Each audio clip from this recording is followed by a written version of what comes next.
Hello everyone, welcome back to my channel. कैसे हो आप सभी? उम्मीद कर रही हूँ आप सभी बहुत अच्छे होंगे, सेहतमंद होंगे, खुशहाल होंगे और अपना अच्छी तरह से ध्यान रख रहे होंगे। हम सभी मज़े में हैं और लगभग दोपहर का टाइम है। मैं आई हूँ किचन में क्योंकि मैं आज प्लान कर रही हूँ कुछ बहुत ही बढ़िया सर्दियों वाला मिठाई बोल लीजिए इसे। वैसे सर्दियों में तो इसे सेहतवर्धक के तौर पर ही खाते हैं। ये तिल से बनती है। तिल का सीज़न सर्दियाँ ही हैं। रेसिपी आपके साथ शेयर करूँगी। मैं है ना सर्दियों की मेरी बहुत ज़्यादा फेवरेट वाली एक चीज़ बनाने वाली हूँ। इसको बोलते हैं तिल बुग्गा। तो इसमें ना मावा डलता है। तो मावा यूजुअली मैं घर में ही बना लेती हूँ या तो फिर जो डेयरी होती है ना वहाँ से लेकर के आती हूँ। बट इस बार मैं ना ट्राई कर रही हूँ दो मावास, दोनों पहली बार ही ट्राई कर रही हूँ। एक तो मुझे किसी व्यूअर दोस्त ने बताया था कि आप मिल्की मिस्ट का खोआ ट्राई करें, ये बहुत अच्छा होता है। तो एक तो मैंने ये मंगा लिया है। साथ ही यहाँ पर अमूल का भी खोआ मिल जाता है। प्राइस दोनों का लगभग सेम है, सेम फॉर सेम क्वान्टिटी। तो मैं ये ट्राई करूँगी। एंड ऑल्सो मैंने मंगा लिए हैं ये सफ़ेद वाले तिल। नॉर्थ की डिश है basically. Punjab side specially Lohri के दौरान ये ज़ोर से बनती है। एंड मैं भी हर सर्दी के सीज़न में इसे बनाती हूँ। लास्ट टाइम मैंने तिल बुग्गा बनाया था तो वो मेरे पुराने वाले घर में बनाया था और इस घर में मैं पहली बार बनाने वाली हूँ। तिल बुग्गा इज़ समथिंग जो मेरे घर में सबको पसंद आता है। और घर से याद आया कि मैं आपको मेरे इस घर के बारे में ना कुछ शेयर करना चाहती हूँ जो मैंने आप लोगों को कभी नहीं बताया, बट सोच रही हूँ आज आपके साथ शेयर करूँ।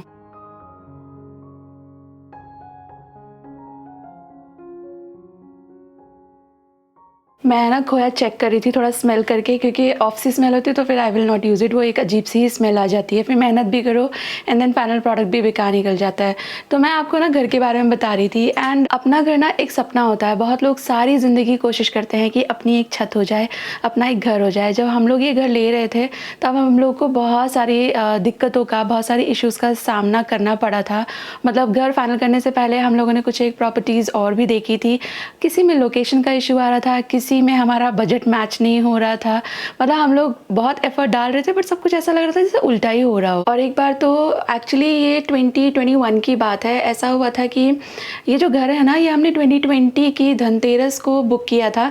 धनतेरस वाले दिन गए थे हम लोग देखने के लिए और इतना पसंद आ गया था शर्मा जी को, क्योंकि ये जो प्रॉपर्टी है ना ये वास्तु कंप्लायंस के साथ बनाई गई है। तो हम लोगों ने उसी दिन इसको बुक कर लिया था 51,000 का टोकन देकर। लेकिन उसके बाद पता चला कि जो ये प्रॉपर्टी है ना इसके जो पार्टनर्स हैं उनमें कोई माइनर है, तो उसकी वजह से बैंक की तरफ से जो हमारा डॉक्यूमेंटेशन था ना वो थोड़ा सा अटक रहा था। तो हम लोग को एक वक्त पे ऐसा भी लगने लगा था कि कहीं हमारे पैसे डूब ना जाएं। शायद आप लोग अगर उस वक्त मेरे व्लॉग देखते होंगे तो मैंने आपको कई बार बताया था कि बिल्डर ने हमको ये डेट दी है पोजीशन की, वो डेट दी है पोजीशन की, बट ये है ना शिफ्ट हुए जा रहा था। तो ऐसा लग रहा था कि पैसे तो फंस गए हमारे। और हम उनको कॉल करते थे तो वहाँ से वो हमें बस कंसोल करने वाली बातें बता देते थे। तो फिर एक दिन ऐसा ही हुआ, हम लोग मम्मी पापा के साथ बैठे हुए थे, उनके साथ डिस्कस किया हम लोगों ने।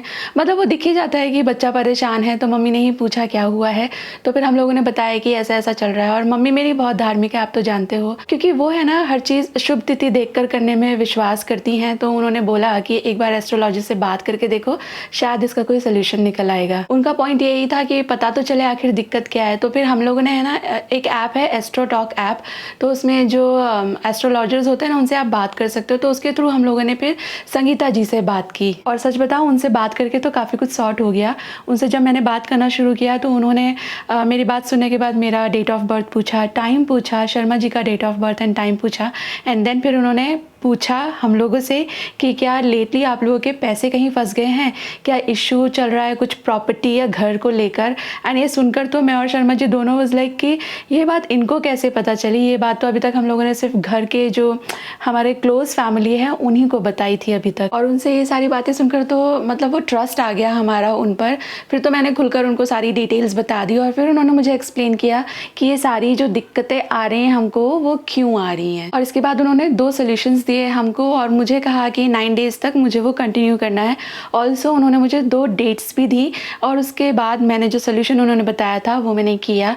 एंड धीरे धीरे ऐसा फील होने लगा कि सभी कुछ नॉर्मल हो रहा है, हमारे घर से रिलेटेड चीज़ें वापस ट्रैक पर आ रही हैं। जितना भी सब लीगल अटका हुआ था वो सब भी सॉर्ट हो गया। और मैं आपको ना एक ऐसी बात बताने वाली हूँ which is such a coincidence. मुझे संगीता जी ने 2 डेट्स बोली थी। उन्होंने मुझे बोला था, पहले तो मैं आपको बताती हूँ कि बिल्डर ने हमको बोला था कि 22 की दिवाली तक 2022 की दिवाली तक आप आपके घर में शिफ्ट हो जाओगे, पोजेसन मिल जाएगा आपको और आपकी दिवाली आप यहीं मनाओगे। बट संगीता जी ने मुझे कहा था कि नहीं, अप्रैल मई तक ये होगा। और जो उन्होंने कहा था हुआ वही। इस घर में हम लोगों ने अप्रैल में पूजा कराई थी और मई में हम यहाँ शिफ्ट हुए। गृह प्रवेश की जब पूजा हुई थी तो हम लोगों ने संगीता जी को भी इनवाइट किया था, बट शी रिफ्यूज, सेइंग कि वो ऐसे पर्सनल इवेंट्स में नहीं जाती हैं। यार प्रॉब्लम ना सबकी लाइफ में होती है। मेरी लाइफ में था घर को लेकर प्रॉब्लम, किसी की लाइफ में हो सकती है पैसों को लेकर दिक्कत, किसी को हो सकती है रिलेशनशिप या शादी की प्रॉब्लम, और किसी को हो सकती है नौकरी, करियर या बिजनेस की प्रॉब्लम। बट सोल्यूशन तो ये है कि एक बार आप एस्ट्रोलॉजर से बात करके देखें। आई थिंक आपको सोल्यूशन मिलेगा ही मिलेगा। और मुझे पता है कमेंट बॉक्स में बहुत सारे लोग मुझे बोलेंगे कि लिंक दे दो दीदी, तो मैं एक काम करती हूँ, आपके लिए वीडियो के डिस्क्रिप्शन बॉक्स में मैं इसका जो लिंक है वो रख दूँगी। इस लिंक से जब आप ऐप को डाउनलोड करोगे ना तो पहली चैट आपको फ्री मिल जाएगी, तो लिंक चेक करना ना भूलें। अब मैं फटाफट से बना लेती हूँ मेरे तिल बुग्गे।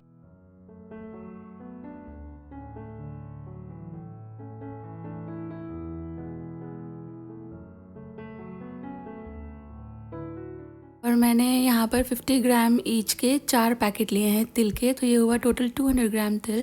और तिल है ना 3 वैरायटी के होते हैं, वाइट, ब्लैक एंड वाइट में भी फिर एक नायलॉन सेसमी सीड्स।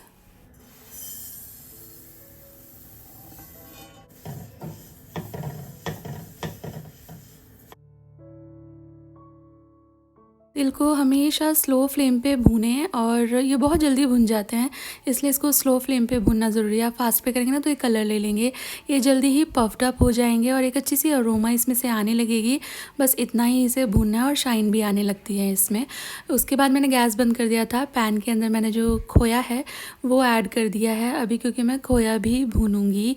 और ये 2 तरह के खोया जैसे मैं आपको बता ही रही थी, तो इसको मैं अभी भून रही हूँ। पहले मैं इसको थोड़ा सा मैश कर लूँ, इसमें ना थोड़ा सा घी भी जाएगा, घी से भुनाई अच्छी हो जाती है। तो 1 चम्मच मैंने देसी घी डाल दिया है और इसके बाद फिर इसको भूनना है अच्छी तरह, जब तक इसके अंदर से भी एक बढ़िया खुशबू आने लगेगी। वो जो एक डेयरी स्मेल होती है वो चली जाएगी, एंड एक बढ़िया सी भुनाई के बाद अच्छी स्मेल हो जाएगी और थोड़ा सा ये थिक भी हो जाएगा, एज इन इसके अंदर जितना भी लिक्विड सब्सटेंस है वो सारा सूख जाएगा। मीनवाइल जो तिल हैं इनको मैं कोर्सली ग्राइंड कर लूँगी। अब जो तिल बुग्गा है वो वैसे तो तिल और मावे से ही बनता है, बट थोड़े थोड़े वेरिएशन बहुत जगह इसमें बनते हैं।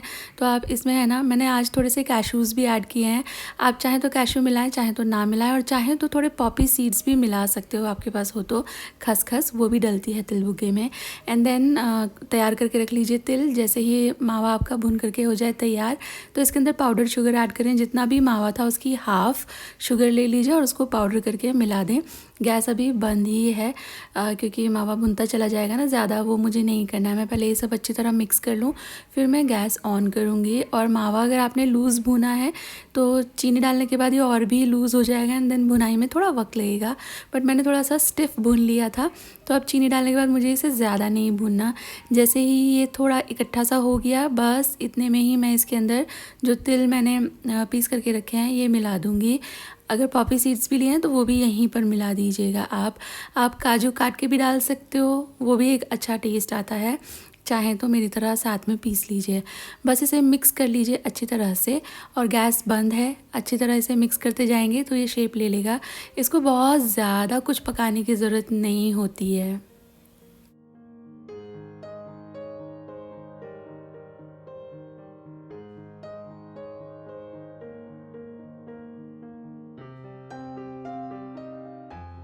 यहाँ पर देखें फ़ोल्ड करते करते ये सेट होने के लिए रेडी भी हो गया है। तो मैंने पहले से एक थाली को ग्रीस करके रख लिया है।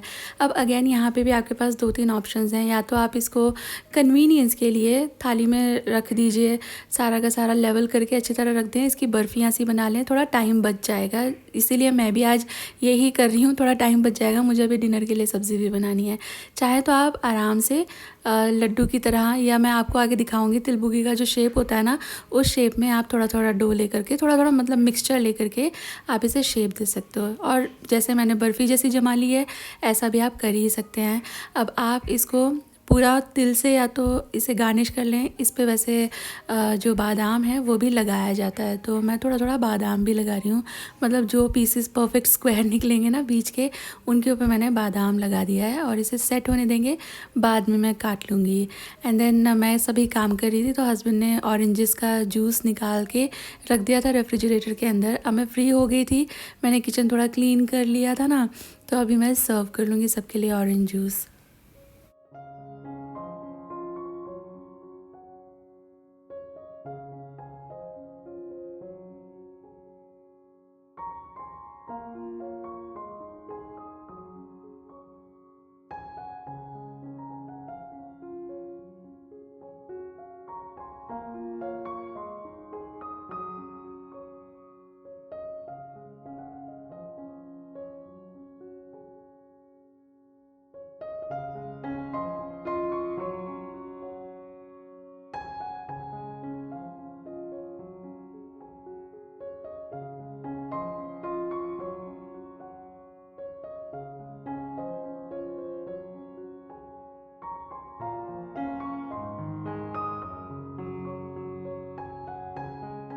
जल्दी से सब्ज़ी बना रही हूँ मैं, और जल्दी से मेरा मतलब बिल्कुल ही जल्दी वाली ये सब्ज़ी है, बिल्कुल रेस्टोरेंट स्टाइल बनती है, लेकिन यह है पनीर टमाटर वाला या पनीर टमाटर ही आप इसे कह सकते हो। तो मैंने सेम ब्लेंडिंग जार में जिसमें तिल पीसे थे ना, उसी के अंदर 3 जो हाइब्रिड टमेटोज़ होते हैं वो ले लिए हैं और 3 देसी वाले टमाटर ले लिए हैं। मुझे देसी वाले टमाटर मिले थे मार्केट में, तो मैं लेती आई थी। आप क्वांटिटी अपने हिसाब से देख सकते हो। 200 ग्राम जैसा मैंने पनीर लिया था और हम 4 लोग हैं, तो उस हिसाब से मैंने इतने टमाटर लिए हैं, आप कम ज़्यादा कर सकते हो। और अभी इसके अंदर मैंने डाले हैं छिले हुए लहसुन भी, थोड़ा सा अदरक भी आप मिला सकते हो इसके अंदर। और बस ये सारी चीज़ों को पीस लीजिए। कढ़ाई के अंदर डाला है मैंने थोड़ा ऑयल, ऐड किया था ज़ीरा को भून लेंगे अच्छी तरह, और उसके बाद ये जो टमाटर पीसे हैं ना, ये ऐड कर देंगे इसके अंदर। इसमें प्याज व्याज कुछ नहीं जाता, क्योंकि ये पनीर टमाटर ही है या पनीर टमाटर वाला, आप कुछ भी कह सकते हो। बहुत ही टेस्टी बनता है। तो इसमें जो मेन टेस्ट है ना, वो टमाटर का ही आता है। एंड बिकॉज़ इसमें प्याज व्याज कुछ है नहीं, तो ये बन भी बहुत जल्दी जाता है। मैंने गैस है ना थोड़ी बंद कर रखी है अभी, क्योंकि आपने देखा टमाटर उछल रहे थे ना, थोड़ा ज़्यादा गर्म हो गया था तेल। ऐड किया मैंने थोड़ी हरी मिर्ची, थोड़ी घर की मलाई 2 चम्मच जैसी, एंड देन रूटीन के मसाले, हल्दी, मिर्ची, धनिया का पाउडर, थोड़ा सा ज़ीरा का पाउडर और थोड़ा सा गरम मसाला भी मैं यहीं पर ऐड कर दूँगी। बहुत झटपट बनती है ये सब्ज़ी, एंड स्वाद बहुत बढ़िया होता है, एंड लुक भी बहुत अच्छी आती है। और यहाँ ना मैं थोड़ी सी इसमें कसूरी मेथी भी ऐड करूँगी, उससे थोड़ा टेस्ट इन्हांस हो जाता है। एंड मैंने यहाँ थोड़ा टमेटो केचप ऐड किया है फॉर 2 रीज़न। एक तो मैंने इसमें कश्मीरी लाल मिर्चें नहीं डाली, तो टमेटो केचप से थोड़ा अच्छा कलर भी आ जाएगा। एंड इतने टमाटर है ना, तो थोड़ा सा आपको चीनी या गुड़ मिलाना ही पड़ेगा, वरना बहुत टाट हो जाएगी, तो उसका काम भी टमेटो केचप कर देगा। तो ये 2 in 1 है, जल्दी वाली रेसिपी है, इसलिए केचप मैंने मिला दिया। एंड देन स्वाद के हिसाब से नमक। अब सब कुछ अच्छी तरह कर लीजिए मिक्स, और ढक्कन लगा के इसे उबलने दीजिए, पकने दीजिए जब तक इससे कोरमा छूट जाए।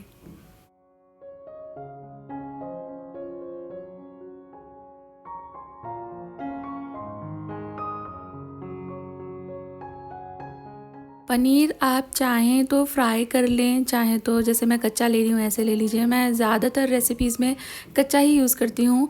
फ्राई करने से एक तो थोड़ा न्यूट्रिशन का भी लॉस होता है, ये कच्चा मेरे घर में थोड़ा पसंद किया जाता है।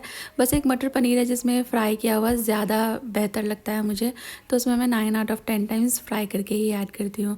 पनीर ये बहुत ही ज़्यादा सॉफ्ट था, कोई जैन डेयरी थी वहाँ से हम लाए थे, तो ये काफ़ी ज़्यादा सॉफ्ट था, इसलिए मैंने इसके पतले पीसेस, जैसे मैं ट्रायंगल बनाती हूँ ना, वो थोड़े बड़े और पतले होते हैं, तो मैंने वो चांस नहीं लिया कभी ग्रेवी में चलाते चलाते ही टूट जाए, तो मैंने इसके चंक्स निकाल लिए हैं रेक्टेंगुलर। यहाँ देखें कितनी बढ़िया सब्ज़ी हो गई है रेडी, और फटाफट एकदम मैंने कोई ज़्यादा इसमें रेस्ट भी नहीं लिया। इधर मैंने सब्ज़ी चढ़ाई, उधर पनीर काटा, इधर इतने में ये तैयार भी हो गई। मिला दिया है मैंने पनीर भी। 2 मिनट पनीर डाल के और पका लेंगे, जिससे कि पनीर के अंदर इसका जो फ्लेवर है वो अच्छी तरह से रच बस जाए। And look at the colour. अच्छा, इसमें हमने घर की मलाई डाली है ना, तो ऊपर थोड़ा घी फ्लोट करेगा। तो जब आपकी सब्ज़ी पूरी की पूरी बन जाएगी ना, तो लास्ट में ऊपर से चम्मच से ये कोरमा आप निकाल लीजिएगा। इससे अच्छी बुनाई होती है, कलर भी अच्छा आता है। जितना अनवांटेड है उतना पैन को थोड़ा सा टेढ़ा कर लें और ये चम्मच से निकल आएगा। लास्ट में इसमें है ना ढेर सारा हरा धनिया और ऐड करें, और थोड़ी सी जुलियन जिंजर भी अच्छी लगेगी इसके अंदर। मिक्स कर लें। एंड ये पनीर टमाटर वाला आप बनाना, मुझे बताना आपको कैसा लगा। इधर पे सब्ज़ी जो है मेरी बन चुकी है। एंड यहाँ पे मैंने ना चावल चढ़ाए हैं, क्योंकि मेरा अब बिल्कुल भी कुकिंग करने का मन नहीं कर रहा है। एंड चावल भी रेडी हो गए हैं।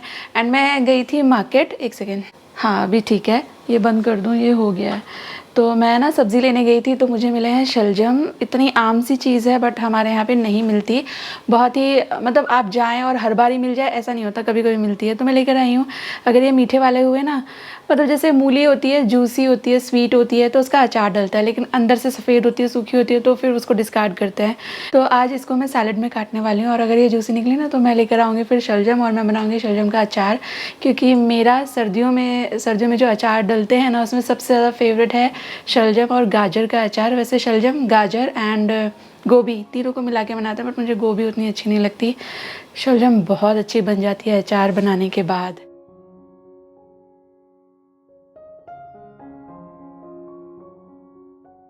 और हाँ, मैं आपको बता दूँ, ये शलजम वैसे भी इतनी कम मिलती और मिली है तो पता है किस भाव?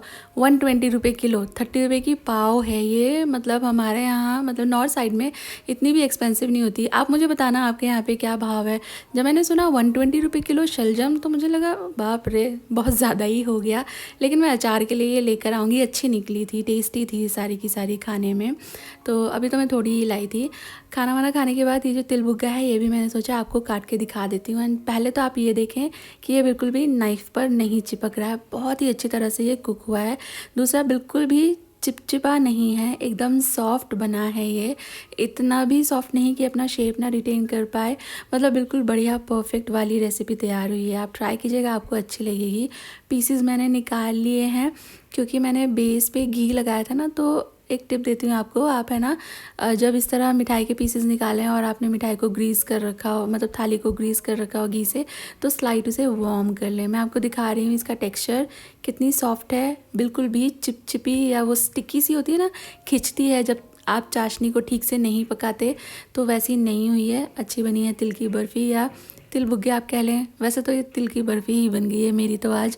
मैं लेकिन आपको दिखाऊंगी तिल बुग्गे का रियल शेप क्या होता है। पहले मैं ये सारी की सारी निकाल लूँ। जो बढ़िया पीसेस हैं वो मैं अभी स्टोर कर दूँगी।